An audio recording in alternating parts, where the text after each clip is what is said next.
The biggest news in tech this week is that OpenAI is stumbling. So let's talk about that and the state of affairs of the business of modern AI, like we're on FaceTime, so that we all understand what's going on. This all stems from a Wall Street Journal exclusive that basically says internally, OpenAI is concerned. They didn't hit their target of 1 billion users by the end of last year. They are missing their revenue targets, and they have to keep investing endlessly in capital expenditures. Like, those are the expenditures required to advance your company. So in this case, it's data centers. They have to keep buying chips, CPUs and GPUs, which are the microchip data processing things. I'm not a tech person, but those are bought from companies like NVIDIA, which is a hugely successful tech company that manufactures those chips. And those are necessary to go into the data centers, which are built by companies like Amazon Web Services, or Oracle. And that's how AI functions. Like, it needs lots of computational power.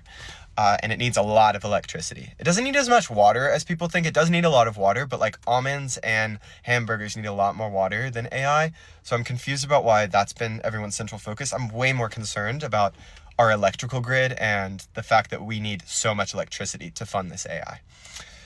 Anyway, ChatGPT is missing those targets, but they want to go public at the end of this year. That means they want to IPO on the stock exchange. That's the target from CEO Sam Altman. But apparently the CFO, the chief financial officer, is saying, whoa, we're not ready, and we're not hitting our revenue targets, and we have committed, say, $300 billion to Oracle to build all these data processing centers, but we need to hit our revenue targets or else we're not going to be able to afford that. Now, what happens if OpenAI doesn't hit these revenue targets? Well, it's become this giant ecosystem that all depends on OpenAI. NVIDIA, which is manufacturing all the chips and keeps, exceeding its expectations for revenue, needs OpenAI. I mean, they have other clients who purchase it, but a lot of that revenue comes from OpenAI. Oracle is perhaps the most vulnerable. They have suffered recently in the stock because of how vulnerable they are to changes in OpenAI, because OpenAI has basically promised them $300 billion to build these data centers, but that's without actually having the revenue yet to fund that.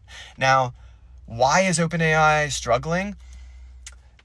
A variety of reasons. One is just competition. The competition is catching up. Like, OpenAI is basically the first mover. They weren't the first AI company ever, but they were the first to kind of mass scale. I mean, I think people, it's become vernacular among Gen Alpha, like people younger than us, to say something like, oh, ask chat. That's clearly a reference to ChatGPT. It's become like, oh, just Google it. But that seems to be changing because people are more and more adopting different AI services.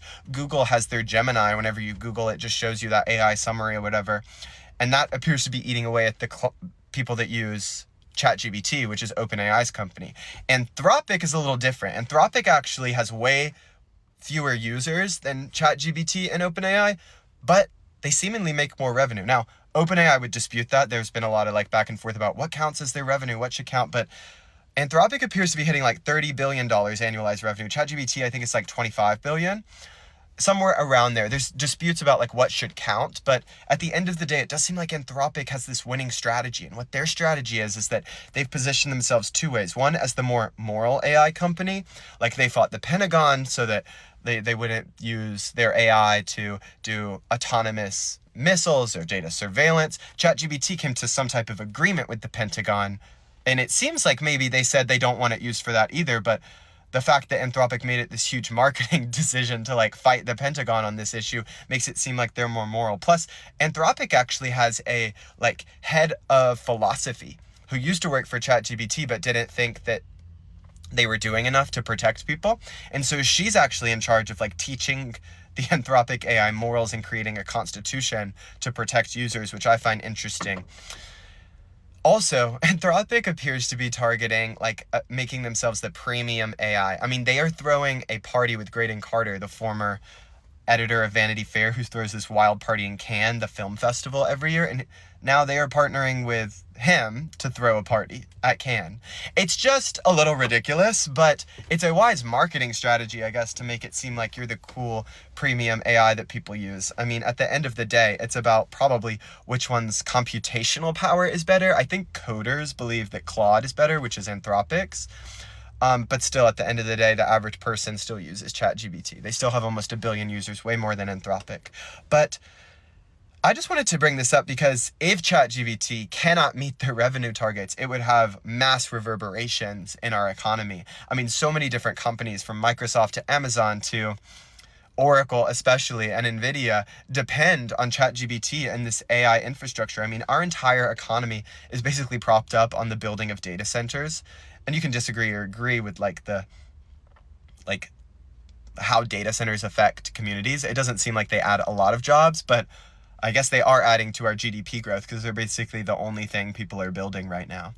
And if ChatGPT and OpenAI cannot meet these revenue targets, it would present a massive problem for the American economy, which has become so dependent on the technology industry, specifically on AI.